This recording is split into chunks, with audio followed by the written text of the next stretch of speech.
మహాదేవుడును మన రక్షకుడు అయిన యేసుక్రీస్తు వారి అతి శ్రేష్టమైన ఉన్నతమైన నామంలో ఉదయకాల మన్నా అనే చక్కని కార్యక్రమాన్ని చూస్తున్న మీ అందరికీ నిండు హృదయంతో వందనాలండి.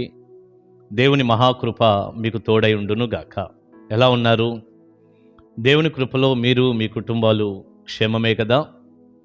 2025 అంతా కూడా మనం దాటి 2026లోనికి రావటానికి ప్రభు ఎంతో సహాయం చేశారు.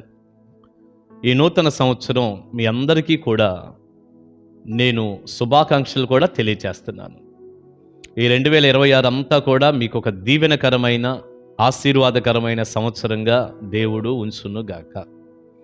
సంతోషంగా ఉండండి, ప్రభు సహాయం చేస్తారు. ప్రియులారా, పరిశుద్ధ గ్రంథంలో నుంచి ఒక వాక్యాన్ని చదివే ముందు ఒక మాట మిమ్మల్ని అడుగుతాను. కొత్త సంవత్సరంలోనికి మీరు వచ్చారు కదా, ఎవరిని వెంట పెట్టుకొని వస్తే బాగుండిద్ది అని మీరు అనుకున్నారు? దేన్ని వెంట పెట్టుకొని వస్తే బాగుండిద్ది అన్న ఆలోచన మీకుంది? కొత్త సంవత్సరంలో కొత్త బట్టలు మా వెంట వచ్చాయండి అంటారా? లేదా కాస్త లోక సంబంధమైన మరేదో మా వెంట తెచ్చుకున్నాము, కొత్త వస్తువులు కొనుక్కున్నాం, కొత్త కార్లు కొనుక్కున్నాం అంటారా? కొత్త వాహనాలు ఏమైనా తీసుకున్నామండి, అవి మా వెంట వచ్చాయి నూతన సంవత్సరంలోనికి అంటారా? లేదు, కొంతమంది వ్యక్తులని మేము సంపాదించుకోగలిగాం, వారితో పాటు కొత్త సంవత్సరంలో సంతోషంగా మేము రాగలిగాం, ఆనందించగలిగాం మా బంధువులతో అంటారా? ఇంతకీ అసలు నూతన సంవత్సరంలోనికి ఏం పొందుకొని ఏమి కలిగి ఉండి వచ్చారు మీరు? నేను ఒక్క మాట దైవజనుడిగా మీకు చెప్పనా? ఇప్పుడు నేను చెప్పినవన్నీ వద్దని కాదు, కానీ నూతన వస్త్రాలు, నూతన వాహనాలు, ఎవరైనా రక్త సంబంధులైనటువంటి వ్యక్తులతో సంతోషంగా ఉండటమో ఏమీ తప్పు కాదు.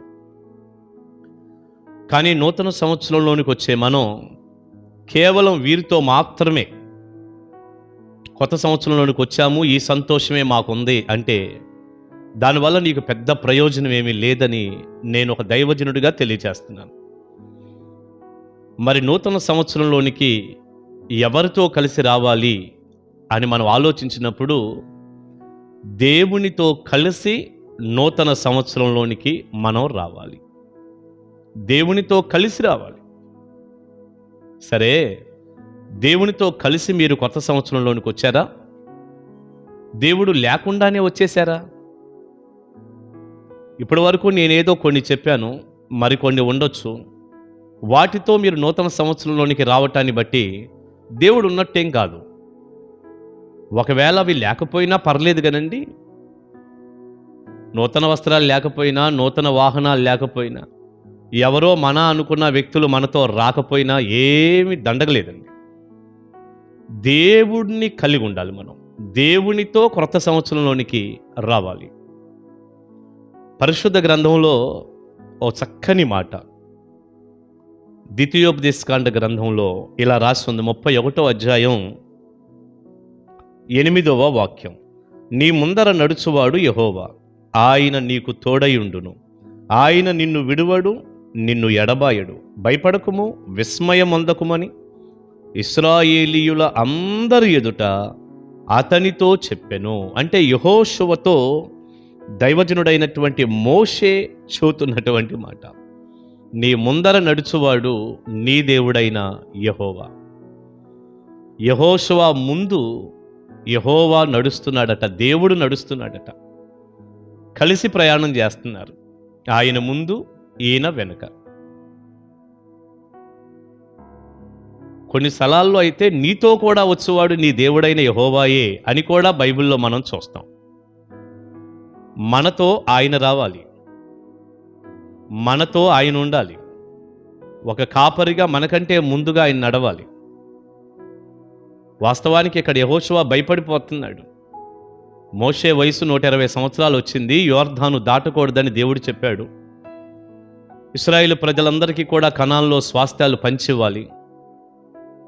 ఆ బాధ్యత యెహోషువ మీదకు వచ్చింది. కంగారు పడిపోతున్నాడు. అందుకే అన్నాడు, నువ్వు ధైర్యంగా ఉండు, నిబ్రంగా ఉండు, భయపడొద్దు, ఏం విస్మయం అందొద్దు, ఆశ్చర్యపడొద్దు. నీకు తోడుగా ఆయన ఉన్నాడు. ఆయన నిన్ను విడువడు, ఎడబాయడు. నీకంటే ముందుగా ఆయన వెళ్తాడు, నీతో పాటు ఆయన వస్తాడు. దేవుడు నీతో ఉండగా నీకు భయం ఎందుకు యెహోషువ అన్నాడు. ఆయనతో కలిసి యెహోషువ వెళ్ళాడు కాబట్టే ఆ తర్వాత యెహోషువ గ్రంథాన్ని జాగ్రత్తగా మనం చదివితే, ఈ గ్రంథం ప్రక్కనే ఉంటుంది కదా, చదివితే, ఇంతకీ మీకు బైబిల్ చదివే అలవాటు ఉందండి లేదా? పక్కన పెట్టేశారా? ఎంత విచారకరం అండి. ఈ బైబిల్ గ్రంథం మన చేతుల్లో ఉందంటే మనం ఎంతో ధన్యులం. నిర్లక్ష్యం చేయకండి. ప్రతిరోజు దేవుని వాక్యాన్ని చదువుకోండి. రోజు ఒక 3 అధ్యాయాలు, ఆదివారం ఒక 5 అధ్యాయాలు చదవండి. కరెక్ట్గా ఒక సంవత్సరంలో బైబిల్ అయిపోతుంది. ఈ కొత్త సంవత్సరం ఒక తీర్మానం చేసి ఆ రీతిగా మీరు దేవుని వాక్యంతో సమయము గడుపుదురుగాక. దేవుడు ఉండాలి, దేవుడు రావాలి మనతో. వచ్చాడు గనకనే మీరు యెహోషువ గ్రంథం చదివితే, యెహోషువ పక్షంగా దేవుడుండి, ఇశ్రాయేలు పక్షంగా దేవుడుండి ఎలా యుద్ధాలు చేశాడో, ఎలా విజయం ఇచ్చాడో, కణాల్లోకి దేవుడు నడిపించి ఎలాగా వారిని స్థిరపరిచాడో అవన్నీ మనం చూస్తాం.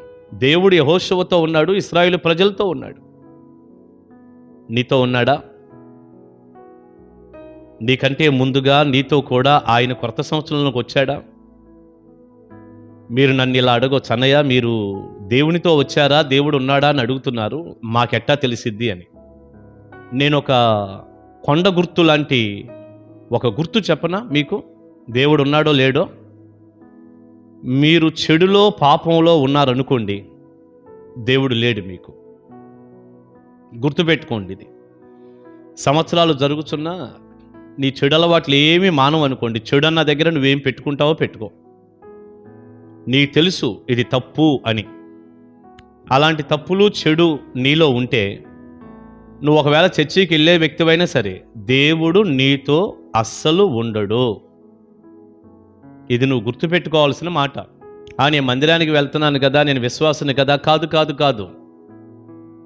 నీలో పాపముంటే, చెడుంటే ఇక దేవుడు నీతో అసలు లేడు, ఉండడికి అంతే. నువ్వు ఉట్టివాడిగా వచ్చావు. నువ్వు లేదు, నువ్వు ప్రభువుని నమ్ముకున్నావు, సరైన మారు మనసు పొందావు, రక్షింపబడ్డావు, పరిశుద్ధంగా జీవిస్తున్నావు, వాక్యానుసారంగా ఉంటున్నావు, నమ్మకంగా బైబిల్ చదివి ప్రార్థన చేసుకుంటూ దేవుని పాదాలు పట్టుకున్నావు. నువ్వు సంతోషంతో కొత్త సంవత్సరంలోనికి వచ్చావు. నీతో దేవుడు ఉన్నాడు. ఒక్కటే ఒక ముద్దు గుర్తే కది. చెడులో ఉన్న ఏ వ్యక్తితో కూడా దేవుడు ఉండడు. ఇది గుర్తుపెట్టుకోవాలి మీరు. ఇప్పుడు మీరేం చేయాలంటే ఆ చెడును వదిలిపెడితే దేవుడు మీతో ఉంటాడు. ఆయన కాళ్ళు పట్టుకో, పశ్చాత్తాపడు, ప్రభువా నన్ను క్షమించని అడుగు. దేవుడు నీతో ఉంటాడు. ఈ సంవత్సరం అంతా కూడా ఆయన నీతో నడుస్తాడు. నీ జీవితంలో గొప్ప విజయం నువ్వు పొందుతావు, గొప్ప కార్యాలు నువ్వు చూస్తావు. ఇప్పుడు చెప్పండి, దేవునితో కలిసే కొత్త సంవత్సరంలోకి వచ్చారా? ఈ సంవత్సరం అంతా దేవునితో కూడా నడుస్తున్నారా? ఒక్కసారి ఆగి ఆలోచన చేయండి. ఏమున్నా, ఎవరున్నా, లేకపోయినా దేవుడు నీకు తోడుగా ఉండి ఈ సంవత్సరం అంతా నీ జీవితంలో గొప్ప కార్యాలు చేయునుగాక. ఆమేన్. ప్రార్థన చేసుకుందాం. మహాపరిశుద్ధుడా, ప్రేమ కలిగిన తండ్రి, విత్తబడిన చక్కని వర్తమానం మీ బిడ్డలకు దీవెనకరంగా చేయండి నాయన. మిమ్మల్ని కలిగి ఈ సంవత్సరం అంతా కొనసాగటానికి సహాయపడండి. మీరు లేకుండా వట్టివారిగా వెళ్తే ఏం ప్రయోజనం? మీతో కలిసి నడిచే కృప, మీరు తోడుగా ఉండేటటువంటి ధన్యత మీ బిడ్డలకు అనుగ్రహించి, తద్వారా మీ పిల్లలకి క్షేమము, ఆదరణ, ఆరోగ్యము మీ కృప ద్వారా కలిగే ప్రతి దీవెన అనుగ్రహించి నడిపించమని, ఈ సంవత్సరం అంతా తోడై ఉండమని యేసు నామమున ప్రార్థన మనవులు అడుగుచున్నాను తండ్రి. ఆమేన్. ఆమేన్. God bless you. దేవుని మహాకృప మీ అందరికీ తోడై ఉండును గాక. ఆమేన్. కలుసుకుందాం.